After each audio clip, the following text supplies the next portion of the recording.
Alors vous êtes le président du jury du concours de la meilleure côte de bœuf. Quelles sont les races qui ont été sélectionnées par les candidats?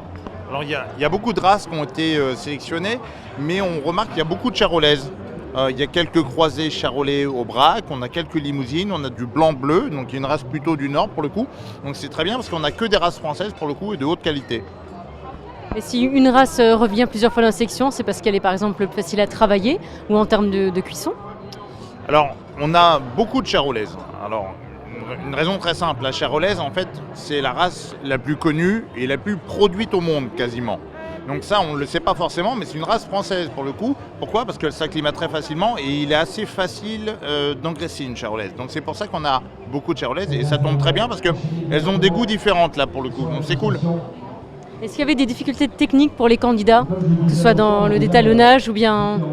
Alors il y a quand même une difficulté technique sur la préparation de la côte de bœuf parce qu'il y a le désossage du carré de côte de bœuf qui est déjà très technique.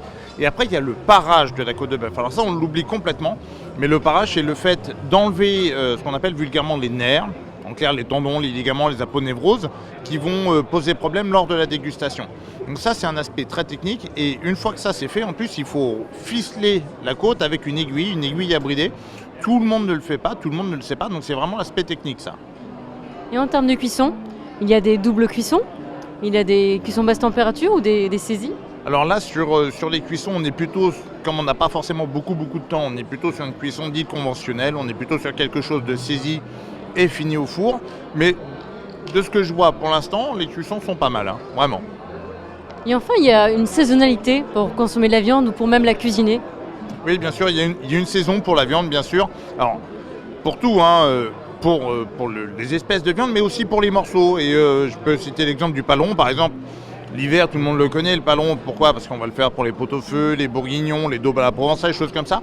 Mais l'été, par exemple, le paleron complètement épluché, ça fait des pièces à griller qui sont excellentes. C'est voire même meilleur qu'une côte de bœuf au barbecue, hein. Et un mot sur le concours, vous en avez déjà dégusté, qu'est-ce que vous retenez des dégustations qui ont été faites? Ce qu'on va pouvoir retenir du concours, c'est que cette année, comme les années précédentes, ça monte en qualité. Cette année, ne dérange pas la règle. Visiblement, il y a une qualité qui est là. Très belle côte de bœuf, très belle cuisson, des candidats très jeunes et très motivés, très agréable à voir. Et là, de vraiment les discussions qu'on a avec nos jurys, on est sur un niveau qui est très élevé. Donc pour l'instant, moi personnellement, il n'y a personne qui se détache pour l'instant. Donc c'est assez serré. Merci à vous.